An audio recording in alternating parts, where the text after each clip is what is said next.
Он был очень яркий, интересный человек, закончил эту студию, писал стихи, рассказы.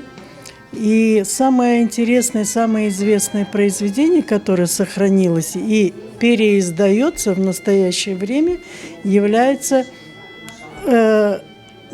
краткая форма, рассказ «Горлица машет крылом».